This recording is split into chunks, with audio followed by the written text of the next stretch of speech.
omusande kalenda yoke yayitorire Western Uganda kwa buryo oyakire simu ngo kalenda yawe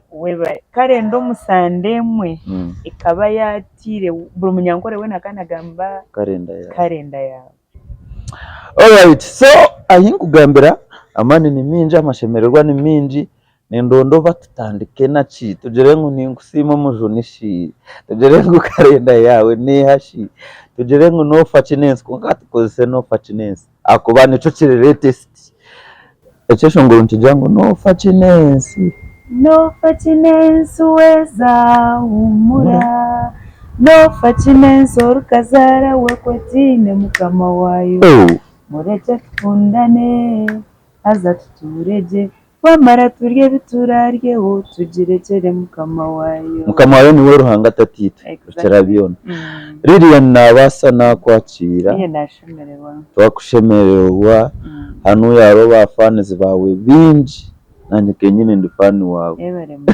ndi fan wawe n'ubweshongoro bwinji nimbumanye nange mukobwiro bwinji nkasande na rugacaci nshabira sente bitazaho kakoba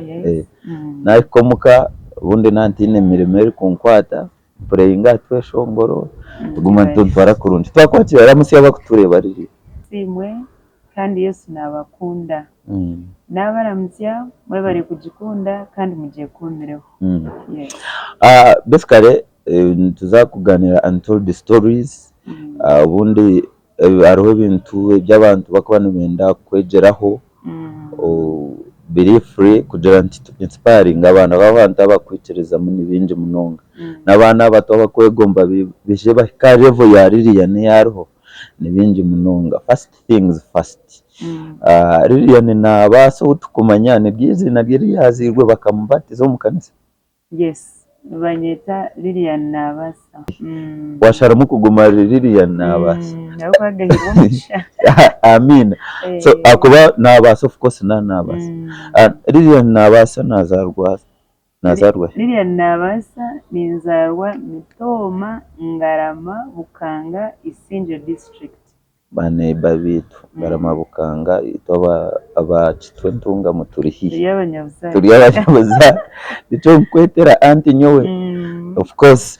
so abanyangarama twinaho umwana wanyu twine anti wanyu twine ka darling kanyu so Ngarama Isingiro Bukanga Lilian nabasa akurirokwe ninga akaruka kurugaye niyo nzarirwe niyo nkurire ngargayo nakuzire tutakagira wakuzire Lilian nabasa kazarwa mbuto bwa kare mwana ki mbuto wanje tinkwemanya no of course ariko mangunyewe ni mango mbuto nkangunda kuzano mpira ndingo mwibise kare kandi nkunda kwishongora ukakuroga mweshongora ndani nkunda kwishongora ndukunda kushubura myaka yo bwerere icyakora ukire kutwarumba kushubura byere mutoshikana kikakiri umunome kintu cyawe notandukana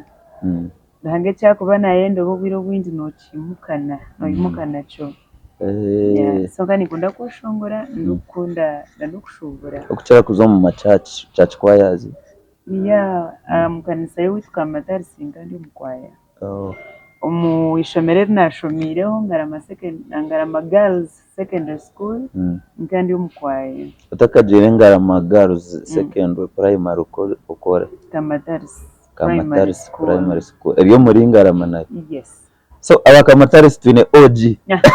kwarabe yarabire yo mu mushabe bitabo ate muri library so okura no mu secondary zo mu school choirs. Yes, church choirs uko barimo Christian. Okay. So twinana basa Lilian kandi niwe turimo tuganira nawe briefly natwaho background kugira nti tumanye ngo umuntu nasa kuruga nkakamatari ayije ejesha abaryo mwumva kusinga yo kutetemesa ihanga titega munote kwa kubozarigwa akora sano yambara honaho kubori no basa kuruga yo muntu wamani aho kuwarugire secondary wija wa tunarigire Ngarama Girls Secondary School ni Jambarara kuviyembera konka nijanyizire kushoma obunansi okijoro ryokuba omunansi. yes konka kutwahikire twanza kutraininga omushaho yes twahikayo yatufera nabirugamu natandika kuhasilinga ebyangye wagira oti kandi naza omukwiyembera reka niyembera yanje. I know you have one of the biggest shops in town. Yabwembabazi. I mean nabwo nacyo n'imbabazi za Mukama. Of course so twina haririye nabasa kandi tuganira nawe kimwe bibiri n'umweshongozi wa gospel tukahikire kutandika kweshongora kwe. Alright, so ririya nabasa omuntu nabasa kuyebuza ati ririya ni akazarwa mu kaci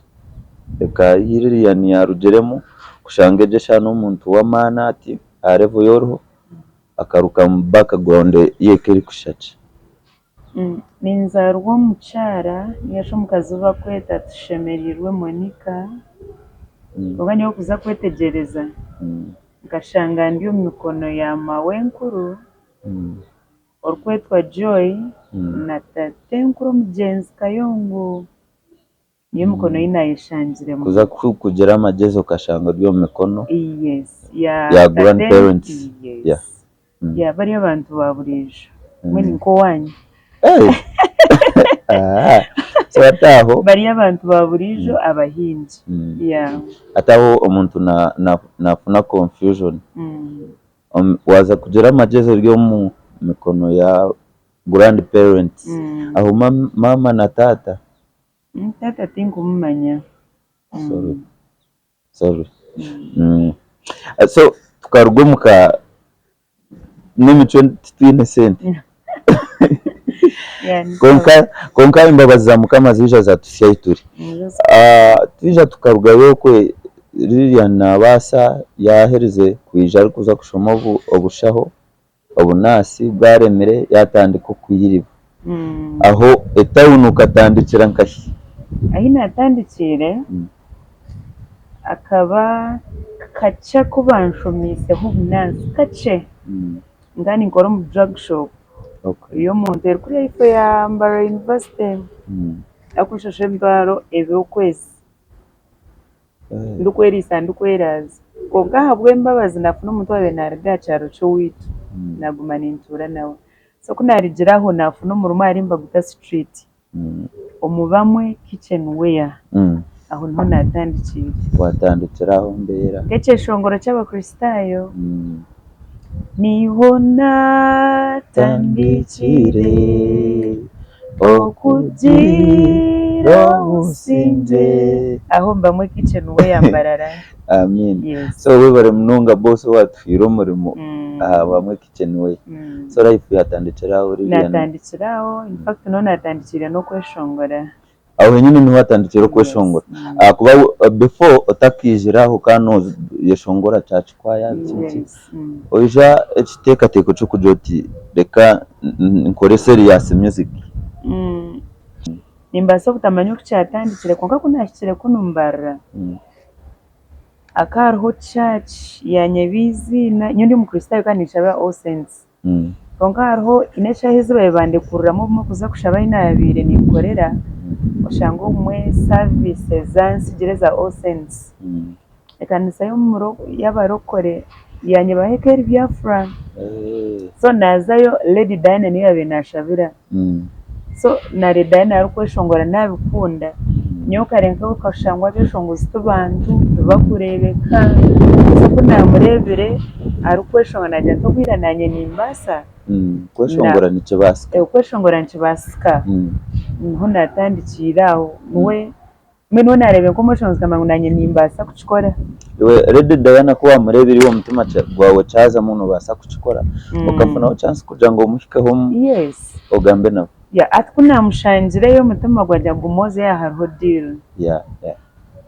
numa bishongoza mwishongoza natakushikwa munongo bwiro bwinje no star yes so kuna gumenisha bero namuhika namujya tugenda kweshongora nkanta kumanya ibikutandikira yanje atonosa composing eceshongoro ntimbasi ega tugenda composing eceshongoro niza ogende oronde sente nkutwara mu studio shashure then oyisho or recording ekeshongoro so na composing ekeshongoro kika kine bushobora nka 15 so kandi manya kokore ekeshongoro kine bushobora byinje nuko mushongozi w'amani no akubiwe no wafuna wakanyinji no wahereza abantu ibintu byinshi ababoreka ngo no basa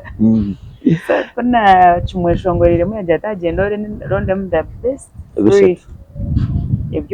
ebyo kura basa kukorera so nazo mu studio bendeta yanye bakonka producer wa yakaba Junior Klein by then yes nawe akari umweshongozi so kuna ikireyo na mweshongora mu yakundira kari yanje ekeshongoro yacu producingira busha ekeshongoro no kijuka kikanchitambara Yesu wanje niwe ndi kukunda omunseji Yesu wanje niwe ndi kukunda kuwatandikira hit onyetachi it was a hit I know that song biro obwo kagura mwaka ki ekabere 2009 yes I was in primary maybe so noreba cause emyaka ntizo mu myaka nki10 plus ori kweshongora kandi ukatandika cyeshongoro cyo kubanza so atiwe kubakira wa Junior Klein experience ya studio ekabeta nkataha umuntu narebera okutangara kandi nzire nyehurira kari yanje ko rurashohora mu byoma so kuri yashowiremo byashohora rurunja bwembabaze yashohora rubonire so it was the best experience ngashemere uko jenzere na Lady Diana muye namuronda so you was a youth kanze yekirarugeyo mukama birebe cyarugaye byo kwehuruka no shanga mwene Yesu yatayaye amina ekirunja akarugaye kintu kirungi munonga so wakora ekeshongoro cyashohora hati kubakiriye wakite kunakihireyo aho kutaka ataro kureka Junior Klein nuwe ya bite Junior Klein ungamba bamanyo eshongwire umweshongozi nyine mara ya ninka box wamuteka ibinushu tekuzura I know that song so young connecting na radio presenters by then top radio ekabe radio ya man uburenje wizo akaro presenter bakumweta Fiona story na no gender akaro presenter bakumweta Fiona na muhereze cyeshongoro cyane abara kustera so one day na mutera na janti ntere cyeshongoro cyaliriya nabasangwi woriyo ndindio muhajizi so wait ukakwa testimony watera already yes inga muterera direct ne bya radio kada munotera radio matwara tugende yo watere namba ye yasheka jata think mango riri ane bambere kantandike kutere cyeshongoro cyane bambi ati wait a minute arot ko turi radio reba umweshongozi yasindika message our Facebook ati interere cyeshongore cyari kushaka cyo direct so it's what you did yasheka mbenja matogo mwana bambere kamuyambe yes zoberi nyehura radio murungu bwo kubanza kakiri kirunje munonga toraterero nka munwana wawe akasemo gatera mu cyaro cyone cyo witu ecyangarama oti abanyangarama muhuriro mwana wanyu already so niwo goririya ni nabasa tufuna story yeye kandi tuneyo omisho kandi tukubije sengo birabiri na kimwe ayene concert yabakweta no fachinense nituza kubigamba ho misho aho onka tubanze tufuneyo ka brief story then tuje twikaho ekeshongoro cyo kubereza kukiza na top radio kije cyatambura kitakwija kuko wituzantungamo na Nancy yono kutambura ekeshongoro ko kushohoza then akarona nanka library eriyo mu town ngoma we bakamba mwita Musiramu ndukora eje duka yaba mu kitchen we kero opposite akara opposite nayo nacu muhereza cyatambura aho cyatambura radio stations na ubwo musiramu kinandi kinege ahinabe nimanya we yanyambere kutambuza iwe ukaza ko katambuze kintu kitakutambura of course kikakibonere ekeri waka abantu bakacyakira umbire wacu of course ekeri waka nunje so ati we kuwa biroringa waza kura wahoreke shongoro kiri ahanta utakomanya batandika kumbanya so mabaga iwe ace shongoro cyo kubanza bakapandisa aho nkakurasa ho tundi tice abantu batandika kumperezo turumo so isimu yo kubanza kupandisa ukajifuna bwire cyakwa ni ndimu ni intera makashani abana na releasing project ya music amara n'imyaka 3 ati ni nora muterira tijo shongore nkwesene nabashaba stage zabusha nanka umurimo gunabanze kufuna nkakuhebwa umuntu mbamwita Didas yes Didas niwe yabandize ko umurimo go question yes niwe yandonza ateza yizira keshongo zikasimureke tukahagire buka buriyo bugenyi bw'umushije mbamwita Andrew Noti naruga kabereberoko bampanyise mutwaro yanje mushanje warugawaza kaberebe kazinga hizerizo warugawaza kaberebe remember nkani nkora umushara gwe mutware 5 ugajete nakora umushara gwanje n'ibiro 10 izobara yes izobara mu hata natandika kuba mu muhango na wahurira mukama yakora imbabazi zashuma niyo mbaga yanje yo kurwo mu rumo gwanje bwo kupandisa wo mu mbaga bwo kubanza utakapandisa ibwo ni ukakora nkabishunguza bitukura abakucera kwetu aro mikoro kuronda stage nkantakaza go mikoro uko nkani nyetina cyo kubanza bagabye hatata abantu bishongozi bakimanyirire umuntu natandikiraho biro gwinje rode na nitukuroro mu speech days ukuroro sharp so ebyo byo kuzo mu mbaga nkanta byene kure ko mucyacese kuko nabo bakabanyeta concerts zabeshongozi by then Musimenta Florence Merasi mwe nabeshongozi abakuruho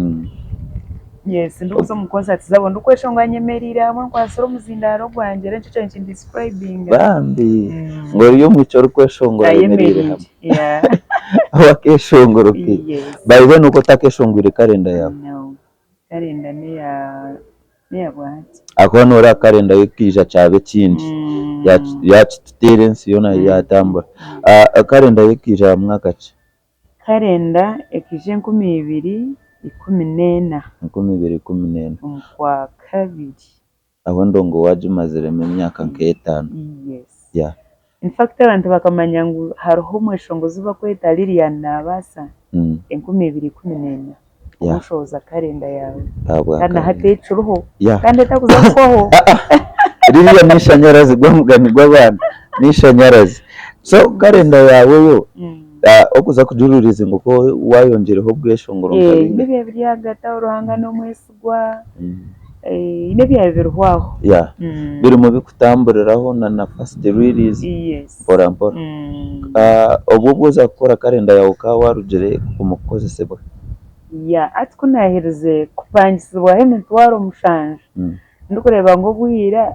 ezinkoro ko zimbaza kuzuko birizo barumwe ako nacyo mu mbage jo banshi bemtore yanje nkebur next ayi ni jamani sabunitiro mkanashuka center kitanda na ezo zanzimba gatana zabanyi kaze mtoro nkikumzona wijuka uko kusiba no koresebwa webare munonga konkati na gira micombe none afunezo obwirobwe Wilson ubwembe no yabashoize cyashongoro cya kani ya leta concert mu Ajip Motel se concert wabe nabikorera no mu Rwanda enakora Patrick mu Rwanda yes ubwo ngani muhorana webare yandonda kweshongora mu concert ya kani kuna cyane byicura bujyangu nkanta manyirire curo ukakuruta kucera kutambure mu bintu byiciro naza stage skaza shanga mushanje mukaga mushanje so ehina tahire nabyama nayeberayo zabe mwibisha binitano nargayo nkamushanje zeciro zihange kusimuka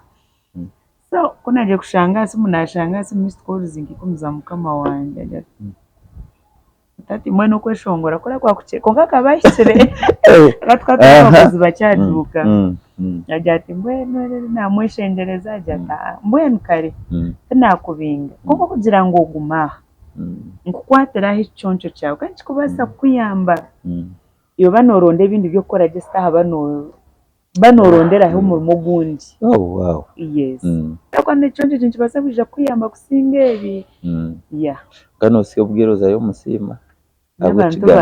In fact that no banywani banje munonga. Nikoragana nabo munonga. That is great. So ataho wija watandukota kwekoze. Na music oyitwireho business ya music. Odsente tuche. Otunabe ninkoraho okakamaraho umwaka. Cyo tunabe ninkoraho natera kaka na shrenkuru bampereza banyongeraho. Aho kugira ngo ninkora mu kitchen wear eduka yebikwatika najya ntatkambe mbyo nakora kandi n'imtoro yanje nkanshanje abo kujoka bafunere mu experience nagaruka eduka inabe ninkora heje yenyine hatu banyongera ibanja nabahene twaronshanjwe mbe bintu byanka miliyoni imwe n'eshweka bajya iroko gendo kore ezito gumeno kororo kugira ki okuzireta nakore duka ya kitchen na yebyo kwatka mu Central Market. Aweza kupandisha waziye. Of course ariyezo nkashaziye twantwanse ntwaretana. By then. Yes. Nashaziye unatandikira unakore duka yebyo kwatka. Kuna herze line ina bintu mbakamba tunda chakara. Mutuma gwagira ngo ahindura nazo mu chakara. Natandikiraho.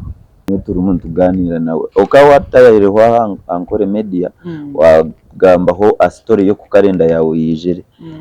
akuba undi kugaruka na checking ndeba abantu they bakahura cyaba kwataho mbwenu bantu ndo highlightingira basya abantu bakutureba ekeshongoro cya karenda yawe kikija kita wacandikire noha ekiteka teko kikarude ekeshongoro cya karenda ninye nakihandikire ecyayihirire nka hati twatwine ku meeting sha munana konka twija nakwikasha close ngiye community hati icyo cyakiriye karenda ngo tukavugana sha munana ranga mwenu waka kitaho yajata Yesu bakora appointment ya shamana ngamba teko kuvugana sha 10 so nagira ubwira karenda yawe obano joti ncha kareni nyenda kuzisinjiro ocheza iwe umanya ngo wabishaza mukumbe tiwe ozayo tomorrow but one nagira ndobwire je ni bakandikira karenda ngo toraze yeri izoba karenda yawe noho jini ni Yesu iyo wenkato jini tukabasa kwishara mutukayikora program na no bindi bice noho cyayihiriraho abandi n'impanjiro yes so nuko kare n'ikinde kizere kityo no kushanga ngo no basa kuzarwotyo enserebe ngoriyotyo abantu barebe ngo nuwogo mbwenu bakore ngo niwe torihindurwa kuko abo kugira ngo kalenda yawe Yesu akajyanwa nje kubanzora abo muryeki ozo muryeki finally ndakwisiari yeki nareba ngo John kalenda ekesho ngo cyo nuko kize kite guteka teke ibyo bintu binji akabari gire mbarakire Kampala aza Kampala aba nkandi ntakujimanya uko yebuzo ati Kampala ejo muntazi yake kirenga era nkateganisa na bara mukuza kumushika bakanje atora hantora nahika Kampala ndukuza kutera kushoza kalenda yawe kuna benashitamanti Don Baram yahika computer yigura computer tukuza kutandika producing amashanyarazi gagenda so kugagenzere obwenje bwo kurara Kampala nkanta bwina tinganye buza Kampala norara yo so natemba kine wabe no manyayo oyireho producer wabo director na nashita amashanyarazi gabura kurugashanki na kushanki 10 natemba basi yanje nata barizo batemwa recording baramuyampereza obona kurungi kunabire n'akahantu mu studio y'amashanyarazi second time gargaho nagamba don baramu twaka baramu nomanye cyeshongora hanga takwenda nshozo shange tikine makuru shange nareba uniza kushoza kinshwaze kikoreki baramu yanje atate cyeshongo cyenyino ruhanga naye ndo tushohoze akwa nendo ijo mugambeho oshange nziza ko cyeshongoro cyamani orweshongoro rwantama naye tamwa transport yaho so yije yampereza izo berindi eryo kaburi mu Kashatu naza Kampala ico don barambwiye bashitama computer akatagambisa umuhereze coyine yatereke shongore in fact na last part yo muri kalenda nkanye ne bitre kabiri nyawe yajati yayendijo nagira microphone yantera y'ibidongo nagira microphone kweshongora yes kweshongora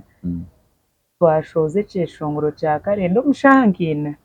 yakitera kwa techeshongoro cyanje ryati rokotayo mukachikorero yachikwera batide yes I don't barambambe nabwo harahanga muherezo mugisha kumba rumunakwereze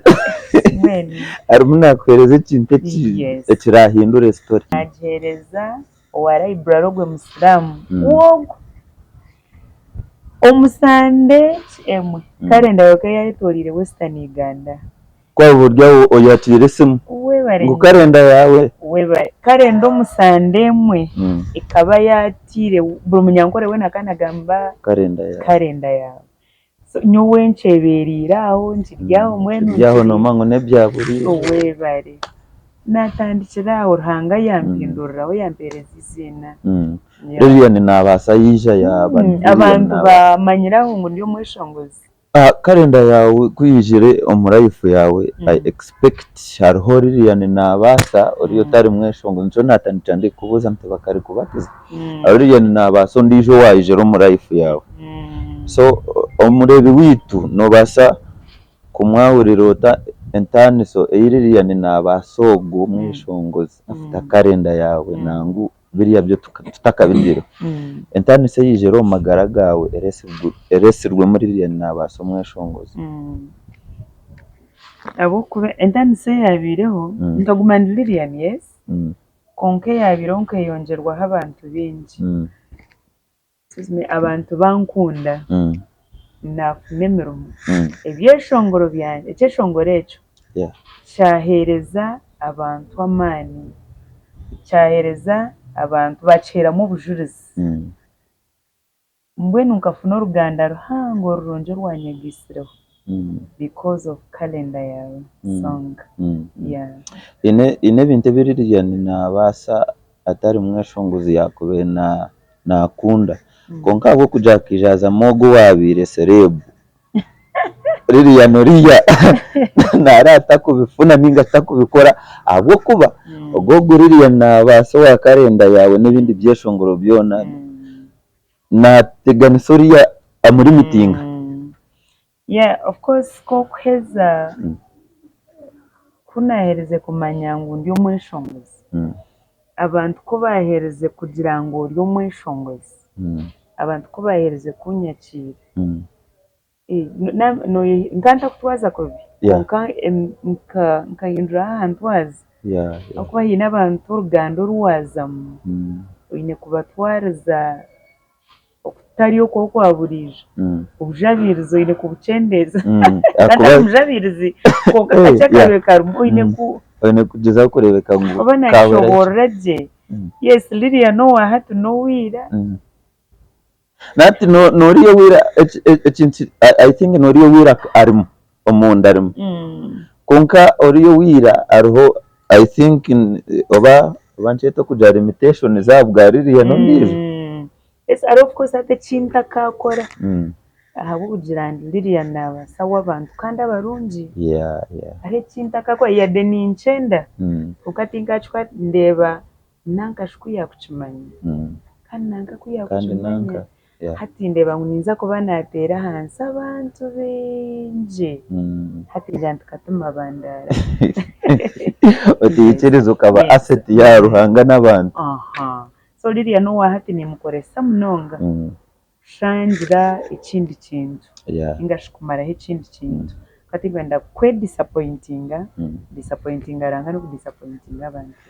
alright abakutureba twiniririya nina basa embozi yeye ni mpango injani tubija kujukora mu parts ninga focus tubija guma tumutwa aba ubwire mwamu tushaba tugaruke tuganire munimwe akubito turuha bwawe nanye nko muntu nduha bwawe ni uruha bw'abantu bawe. So ririya nabasa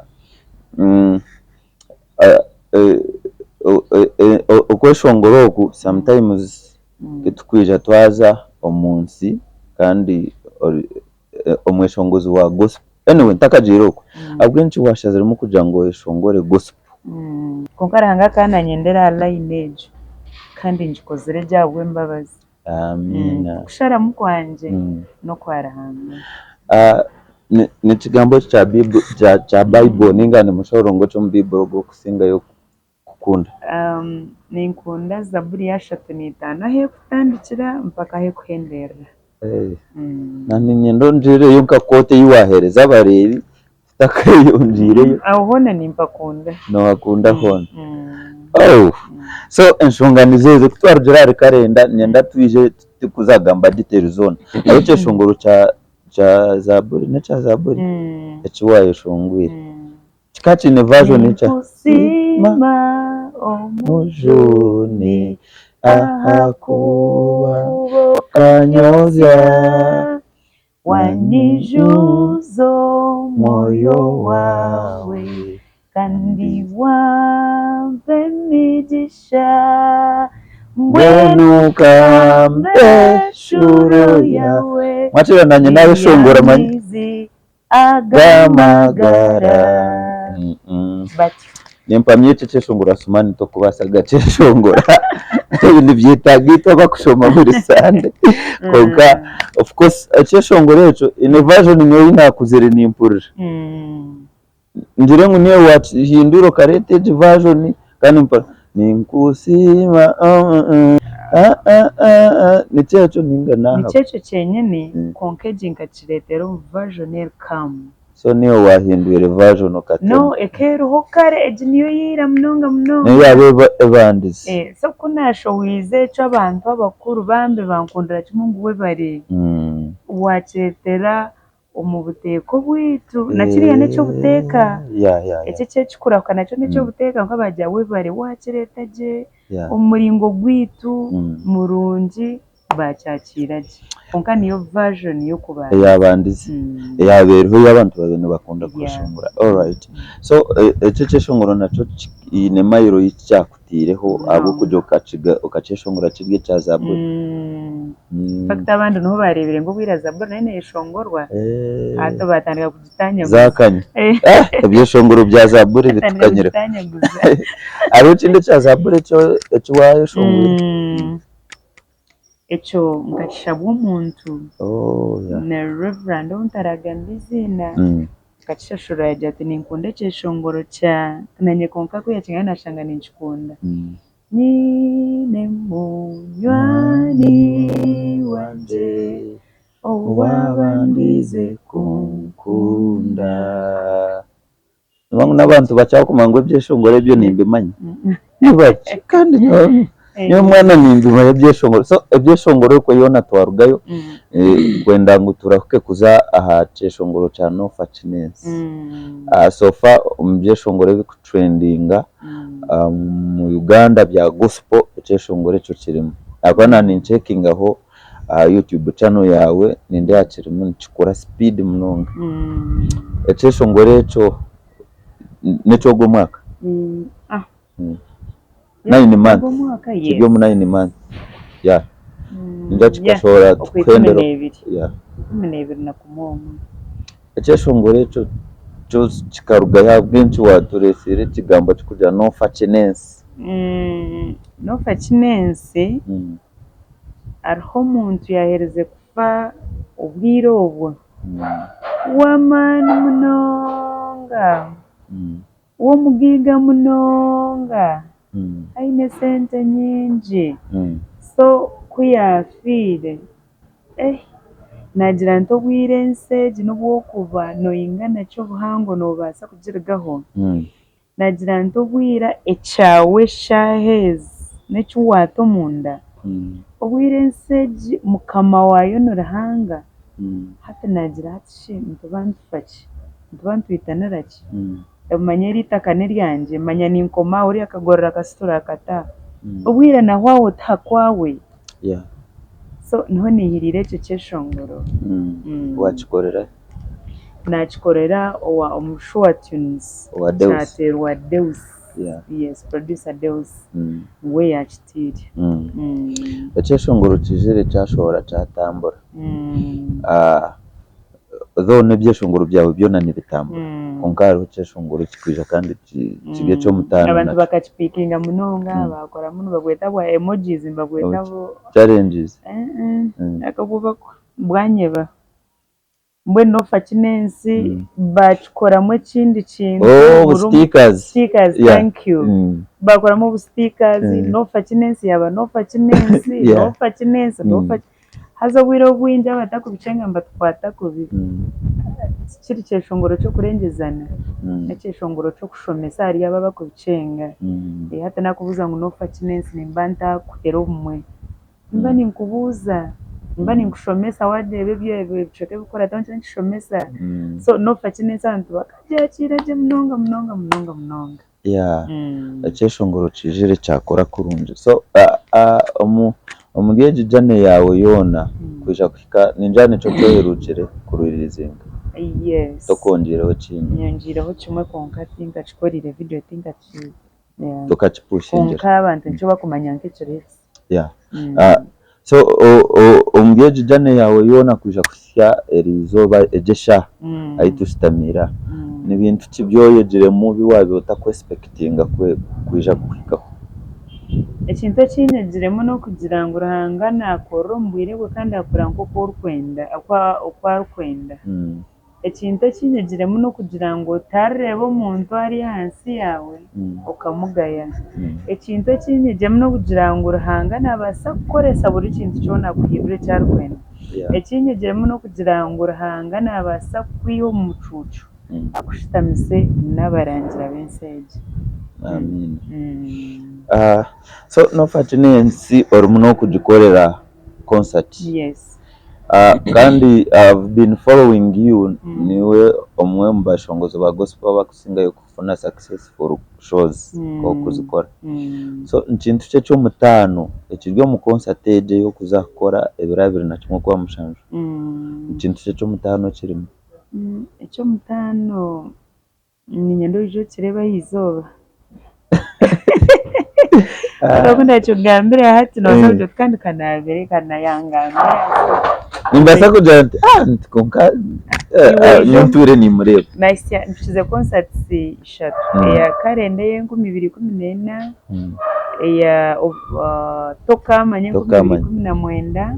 eya Esho Wandebire 2022 haza buruzona nyize ninyongeraho naza echenjaho ngweji ya Hiteria kandi chikwenire ngweji ya Hiteria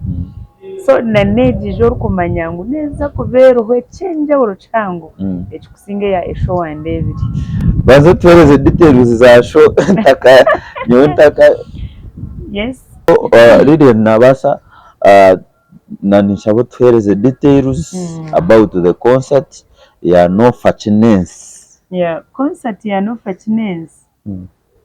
sizimintandikire omukyaro ekyo witu Ngaramisinjiro ahinkuzarwa aha story yanje ahe kutandikira twine concert ya Nofa Kinensi 2014 byo kwa mushanju shamunana zihango omukishayi kya Kamatari Primary School twine concert ya Nofa Kinensi 2021 okwa mushanju shamunana zihango mu Ajip Motel Mbarara Kamatari 2014 okutahamu n'15 abakuru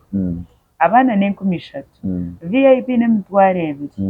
2 table n'emitwaro 20 Nofa Shano shazire mu kugarurira abantu bawe yes abantu batwire mba mpwera so nimba ni ngarura community nogarura community kuriza yeah then ajipe birabu na chimo kwa mushanju okutaha muno mutwaro abana ne15 VIP ne mutwaro 10 silver table ne mutwaro 50 gold table ne ya 1 million ate ni mango yo mu gold table of course tokunde bokunjuye tokunde bokunjuye nyongi wa gold n'abantu abanda binje bona n'aba gold I think konka umuntu aryokwe nabasa kugira ati konka no facinense joy muri mutweteraniye eceshongoro banzo tweshongoreremo no facinense weza humura no facinense orkazara wekwetine mukama wayo mureke tukundane haza tutureje twamara turya kuturaryeho tugirekere mukama wayo eceshongoro ncecho abinji nibakimanya nota kukimanya warugaha yiruka speed oza YouTube channel za platform zona za Lilian na basa ngeshegize na rigumire kutayipinga just na basa so eceshongoro niwe kirebe ebirabire na kimwe tujyambara 2014 kamatari singarama abisinjiro aba neighbors twena tweshukaho n'abatize dine bakorosinga nibishe niyo ba fans ba mnonga how do you engage your fans ningashi notiro utaku neza sigare no kubahereza music yes akuba niyo bamanyiro mbwe nyine kubahereza ikintu ekirungi ekirareto mukago gwanje nabo gwaguma gwaguma atine kigutenjese so uri kutureba noreba mukore media kandi Beazine ZDJ Serebu wambara ninyandi mundi aha umjenyi witu ni wamweta Lilian na basa umushonguzi wa gospel wamani mnonga kandi aine na show eri kuza kwija nko kutwa abagambira. How do you manage these things in a personal business? And I think you have a family. You have to do music. How do you balance these things? Omwene wikuza no kuhereza njiri. Ati no mara hangataka kutogwiro ubiro wizitaka kutomu chintu cya utarabazi. Tinkumanya nanye how konga habwemba bazonoshanga byo no bikozireje kandi perfectly. So ruhanga nuwa kubaciro ntinkaje nkuzi kubashahezi nkoreje zikibezi ntikankoreja ruhanga nankozesa nko kwarukwenda managing ajya tukoreje so ahabwemba bazibyona basize gukorwa basically ebyeshongoro byawe, if I use the right word, they are rich nebigiga in lyrics na creativity. Nicho kudrivinga ningashi ekikuba motivating wano uza composing ebyeshongoro byawe. Echo kubanza tinda competition hine muntu munso mu competing na kureka binkwegomba so kokwe hamu competition oshabarhanga akoreke cyo inekora umbwiri uburubu konka ko kujwaro mbero wakoreza competition hati Serebu wambara kakusheza icyo shongora hatorara noreba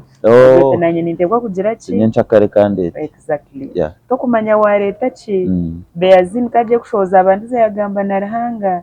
so umuriye byo byona ninzira kugamba narahanga anyureke cyo gukora competition na mweni kore byanje narahanga amina egisho yitu kuza mu eyebirabire eri kuza kujo mu kwa mushanje ni to expecting abandi ba performers ninga twije kuri Lilian none no nyina beshongozi bitu baburengera bizoba benji bagambira kumenyera amazina abarmu Julius Muhozi Bengana Geoffrey abarmu Nabs yes abarmu Kate Mukiza abarmu Nankunda Nora n'abandi beshongozi bitu benji munonga omuramwa gweji concert gwenyine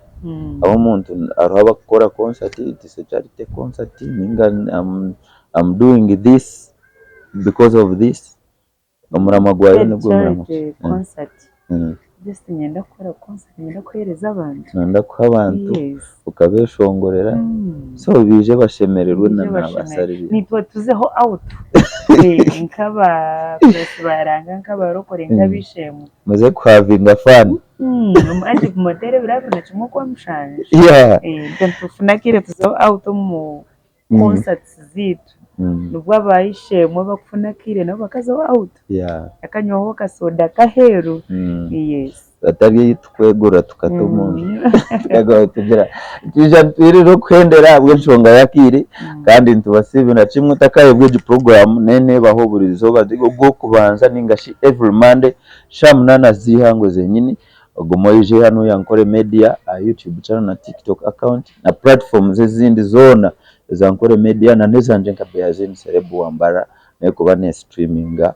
uterevu so waguma bawo bwo kubanza oyijorebe program ya ZNZDJ exclusive interview tukwendera nkoragana ya Lilian na basa nabeshonguza abanda ba gospel nangu nabatari ba gospel abeshonguza na nabakora art bona erieta nyewenka nyirinde tine nshonga kandi tine wunyineho buzo kureka hayi nabunyineho wakanye tine wunyine naho buzo iboririye nabasa tine nshonga na muntu ya inabeshonguza biwashandira nkabamera simwe ba Florence Musimenta abantu abo baka ine omurugendo rwawe echo kujoti ni mbega hweke ninga bakanyegesa hweke of course echo kubanza cyabiyo nabo bantu nubo twarebire turyo mbigere byabo nubo batuteriro rubande wancenga nane mitwarize yabo terabire mubi so none ugeze kugira ngo maintain inde kintu echo utakishisha bakakireta bakisiba kikize kandi ati bakikwasira umbremezi ya tubegiro kugira ngo waremeraho nogumaho waremera ko nkora kushaba noguma abantu nabo kusherura rahanga munonga tubegireho kushabana no kusherura rahanga uriyo muntu uwo muhereza akuhereza ruhanga akuburira injiri ubundi ino muntu umwe unabenyeneho yajati wano yishongora gospel you shouldn't be charging people money ajarati akuba buriya no buhereza so rumuno okatumwa orientumwa ngitoyitire kushoroza sente ninga kushaba abantu sente iwe ejo opinion yo muntu ninga opinion nkejo nojereba mu chaneti natogwe nabasa kuba atari umweshongozi kandi atariyeshongora akana Bible yakigamba ngo ekiconco cyo muntu cyumurisa cyumunywisa kandi cyumushitamisana ki nanda mbwishati kuno mwishata aho kizire hota mazima noti nuko kwija econco muntu cyumurisa cyumunywisa cyumushitamisana barangira hati mbwenu cya kitakurisize kikakunywisa ubwo wakigambire ninjira niyondoza yo kwankebwire okire kurisi bwe cyonco cyawe yes nenteka dayo nkebwire kandi gwerire kimwe atagire ndijo badigera gweri yes intereza interezo zayo herezo tamunezawe ubutosha konka washanga umuntu wakisubireho ngo tarigire yuya wakasente na kamwe nari umuntu ndumnonga mazima Lilian no mbanta bakusinga yokora emikoro obujenyi shows akuba umuntu naye ngo mukoro gwego kusima ruhanga ayita nabasa Lilian abeshongoza abandi abatakufuna mikoro nkejo nogira ngo bacabura muki yakibakonjeremo ciro ina chakonjeramo kure ko bwiro burahanga kwendera ukorore mu iki kindi yo ninkora mbo butakashye kalenda yawe iyo nshonga gatanu kuko shongore 2020 2019 urahanga ya nyanjura jombantu 2014 yeah so kugira ngo tine cyakubatakoze byona nabikoze kandi awireyo kongarahanga nana kwenda wahori ngweno reke kupapa za derore ukemereze mitima rahangaho ntacyo kwenda kine cyo ine ukore kirengera cyo riyo nokora ngo obenka Lilian ningofu ko yafune sento mu kweshongora rahanga izobe ryayenda ngo zibonemo ari yacu gukorera uri kutureba ari nkore media kandi ntukusimira kimwe we bari munonga tukwendera Lilian maybe ntijagaruka twahirwa mukama yatumugisha yaba kiturinzereje tugaruke tuganire n'abantu abo tukwendera iwe nka Lilian nabasa nibigambo cyo byo kusigira abarebe bitu nengashe n'abafans bawe abarebe ba Ankore Media TV abahagizi ba Lilian nabasa mwebare kwagira mwebare kunde byeshongoro byanje mwebare kumpagira kuruga izo bari kubanza no kusya hati kandi ruhanga barinde agumenimwe abakore ebyo mutima yanyu rukwenda ebyo burunje rukisaranga ekitinizi niyo cyo kubasa kubagambira cyo karenda yawe noho jine bayire karenda yawe neshongorwa nabitwita abakoko nabajumanye narapangisibu mukoro gw'abantu ba bito tweta beruguru abateso abachori nkabo beats bakazenjoyinga hakuno muntu mukama wogo mukoro yamushobora ikigambo cyo kumanyisa amakuru geceshongoro yashanga ngo ceceshongoro cikora mukoro gwe neshongora karenda yo abantu bacu ati ebindi bakaba batakumenya kikuru bakashemerera bakaburaga no kubuhuriraga so ngazonko mweshongoza umukuru akorwa mu west na ishongora karende mbaga yanura bazina izina ryaranga ryaye bukitimiza Lilian yavuga yagaruka mbarasa mwe bari munonga abantu batureba ari Nkore Media kandi we bari Lilian nabasa kututayiraho kandi ni mumwe n'abaryo ko bari kuturana mukore cyamana sigara ndi yazine ZDJ nkora na Off Savage kandi honorable bataringa ya Ronald Ninga Shidi Muswaga aspiring counselor mwiz sub county yariko kwe mu murebere mu kimwe n'umushija wa mana ari gukorera kimwe ibintu by'amani kandi ari no mujinya tubakunda munonga mukama nakora